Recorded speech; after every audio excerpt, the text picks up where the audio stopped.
We're here talking about Born Famous, the latest from rapper James Indigo, who joins me in the studio now. Hi, James. Born to be a star. Now, Born Famous is so naturally commanding and confident. Where do you think that comes from? Me being confident. I would say when I did Born Famous, I don't know if you've heard my song Contour, but I wanted to bring back that. I feel like after Contour, I kept trying to make music that was what I thought could sound good to people. And then with Born Famous, I just wanted to have some fun with it. I just miss being silly with it. I just miss being stupid and crazy. So I was like, do you know what? I want to make a fun song. And something that sounds good to you. Yeah, of course. Right? Yeah, Something yeah. that's more authentic. Yeah, and, yeah. You know, I love the Born Famous posters with you with the weights. They look sick. Thank you. I shot that in my living room. Whoa, no way. I know. I've made it into like a big studio. We just take the dining table out, put in 2 lights. Look, Call it a independent day. artists, you got to do what you got to do, right? Of course, yeah. And make it work. Now, speaking of independent artists and doing really, really cool things, Amanda Lepore, landing her on this track is obviously iconic. How did that collab come together? Well, we had each other on Instagram for a while. And when I recorded Born Famous, I was like, I just want a sexy female voice going through. And I was thinking, who do I want? Who do I want? And I was like, Amanda Lepore. So I sent her a DM and she replied back and I was like, I've got this song. She said, send me the song and if I like it, no. Sent her the song, then her manager sent me an email back. Then I told her what to say and she was like, great. Sent it back. Boom. Done. Loved it. Yeah, great. That's amazing. It's cute, right? Yeah. Now, Amanda is a nightlife icon. I know that you love a good night out too. I do, yes. Out of the two of you and Amanda, who do you think is most likely to try to convince the other to stay out all night? Who's the one at the bar that's like, no, one more drink? Do you know what? I think that'd be me. I think she would just go in, do her thing, and just like, babe, I'm off. Yeah. And I'll be the one being like, babe, just stay, please. She'll be like, no, the Uber's outside, I'm done. What is your go-to drink? Go-to drink? Recently, I like, do you know, a Caparine? Yeah. Yeah. That, a spicy mug, but it can't be spicy inside. It just needs to be spicy around the rim. Ooh, okay. Yeah. And Prosecco. So a little bit of spice when you want it. Yeah. But not like all the time. Just around the rim. And Prosecco, I love that. Bubbles. Yeah, always. Now, I've got a bone to pick with you, Okay. James, because you previously said in an interview that gay rappers can't make it. And then you announced tour dates across Spain, Germany, Sweden, Kosovo, and the US, and performed the main stage at London Pride alongside MNEK.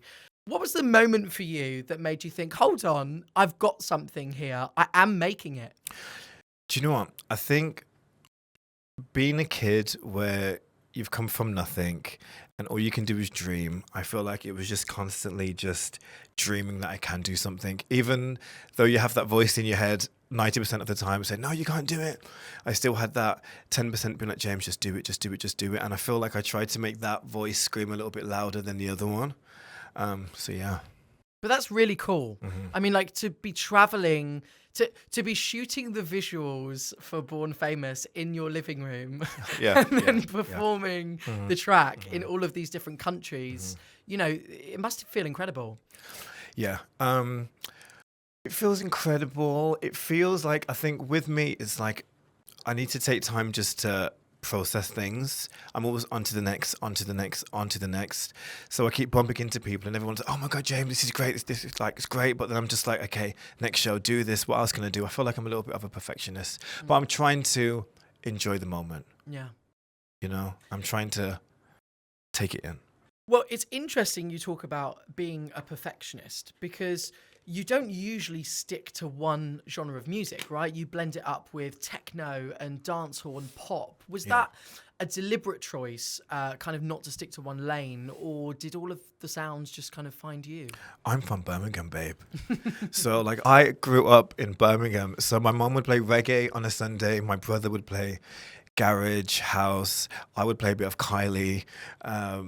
Then I'd go to raves in Digbeth, so it's like techno, then it's like deep house. So naturally, when I would make music and spit bars, I would just spit in like a patois accent or just techno or house. It would just automatically just come.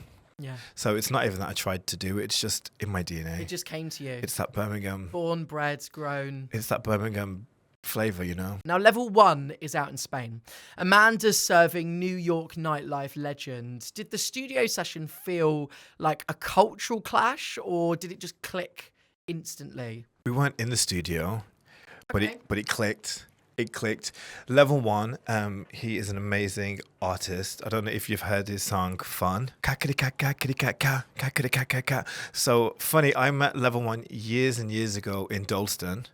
He's a trans man. I've got 2 trans icons on my song. I mean, I know, right? protect the dolls. Yes. And then, Sorry, pay the dolls. yes. And then when I met him, we just got along really well. And then years and years just went. And we've had each other on the gram. And then when I played Born Famous to my producer, we had the Amanda vocal in. And I was like, I just want a rap verse, but not in English. And I was like, Level 1. So I sent it straight to him. And he was like, yeah, love it. Let's go for it. And it made it feel really fresh and different, but in a really authentic and natural way. It just worked. Yeah. Right? Switching straight from English into Spanish for his rap verse. It was just like, oh, where is the song taking us? Where are we going now? And then Amanda's just American vocals, just Period. just pulsing through, you know? Yeah. It's Yeah. Now, studio sessions, getting into the creative juices, getting them flowing. What's the one thing that you must have in the studio? Now, if you had like a studio writer, okay, what is the number one thing on that list that's just getting you in the zone? Okay, so the aircon needs to be switched off. Oh. It needs to be at a nice temperature because I don't like it when it's too blaring because it gives me like the sniffles. Oh, okay. Yeah. I like to actually, halfway through a studio session, I do like to go to Tesco and get a margarita, Okay. a little can. Yeah. Then I like to come back, drink the can, and have a listen. So, yeah. It might just spark some inspiration. It just sparks. I'm like, right, now's the time for me to have a break, leave, get a little can of margarita, and go. What about the spice, though? Earlier on, you were saying the spice rim. Are we getting like a can of moth and a Tabasco, and you just... I am not, no. I like, a spice is nice when I'm out, like, getting like a taco, I think. Or when I'm in Dalston. But, yeah, a cheeky can. What else do I like in the studio? I like loads of snacks. I also like to write with a pen and paper. So I'm not these people that are on like a laptop and stuff. Like I have to have a pen. I have to like write a rap, pen and paper. It feels real then, doesn't it? Yeah, no AI or nothing like that. No. I find it weird when people just write the whole raps on AI. It's Yeah, crazy no. to me. No, it needs to come from my brain, you know. Yeah. And that's it. I think quite boring. Just snacks and a margarita. I love it, though. Yeah, The essentials. the essentials and aircon off. Now, you announced your summer dates back in June. You've already performed in London, Spain, Germany, and Sweden. Which crowd was giving the most? Do you know what? I started off doing Peaches. Yes. you I did. opened for Peaches first. did. That's what started off the. How was that? That was great. Peaches is like, do you know what? She's inspired me so much. So how I met Peaches is I performed at Brighton Pride. She was performing at Brighton Pride, got her on a gram. And then she said she was going to perform in London. So I sent her a DM saying, I'd love to open for you. And she was like, I've already got Bimini. But she was like, let me see what I can do.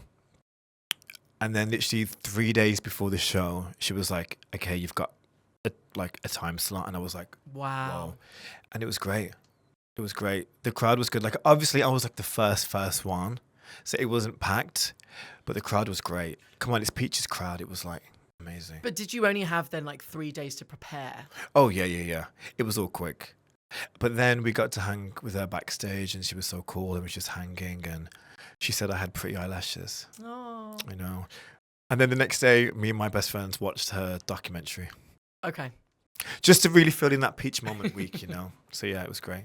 Did you get to learn anything from her about the music industry? Did she give you any kind of advice backstage? Or you just like hanging out, having fun?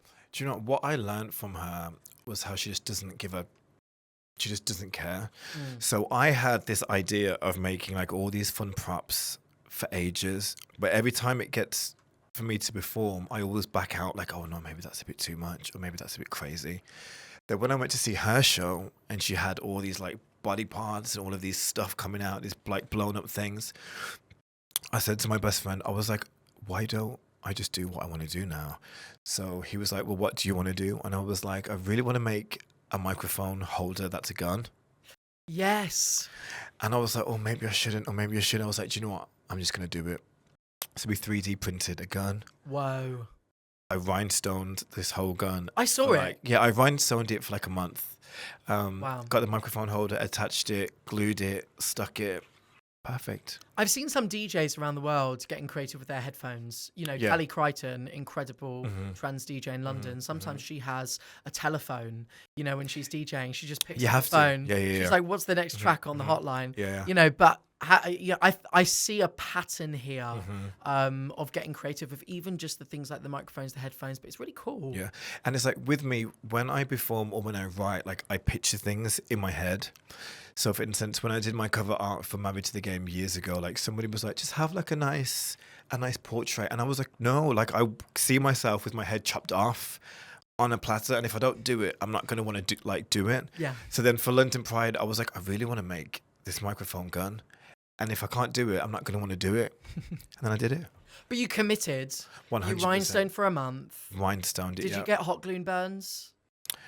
No, it wasn't a hot glue, actually. It Oh. was like this special glue that's made for sticking plastic and things together. It's like cement. It sticks really strong. Okay. Because hot glue will look a bit messy. Yeah, and you wouldn't want them falling off on the stage. No. Because that's It probably did, but you probably never noticed. Yeah. and we can't obviously overlook how huge performing on the main stage of London Pride is. You know, moving from your hometown in Birmingham down to London, growing in London, and then standing right in front of Trafalgar Square, the National Gallery, on the main stage of London Pride. It's huge. That must feel incredible. Yeah.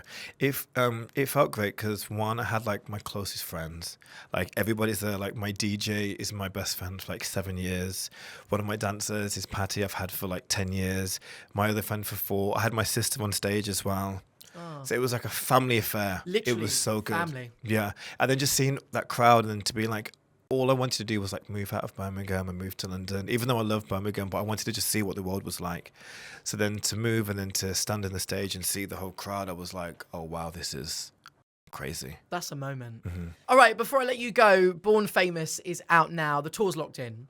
So what's next for James Indigo? Any new music already in the works? What's something you can just, you know, give us a little something? Is an iconic music video for Born Famous. Okay. So I'm obviously going to New York where Amanda Lepore is, and I want to go to Madrid where LVL1 is. So I kind of want to make an iconic video and just merge everything together. But I'm kind of into kind of like, I've got this VHS camera and I've been documenting my whole life for like years now. So I kind of want to make it like kind of like a documentary kind of music video, but also something raw, you know? I don't know. But it'll be really cool to shoot in 3 different locations. Oh my God, I can't wait. And to bring them together. Do you think you're ever going to be in the same room together? That would be cool. Of Amanda and LVL1? Amanda and Level, yeah. All together? Yeah. Maybe if somebody pays good. Maybe if there's a show, I'm definitely Do you thinking hear that, they would Instagram? fly. Yes, they would definitely fly over.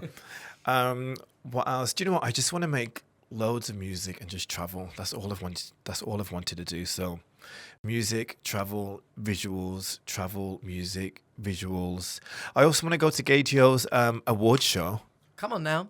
I've never been. I mean, look, it's giving bus, club, another club, next place. Gaydio. Getting paid. Exactly. You know. James, thank you so much for coming in. Woo! Born Famous is out now, and we're going to play it on Gaydio. James, do you want to introduce your new track? My name is James Indigo, and this is Born Famous, Born to be a Star.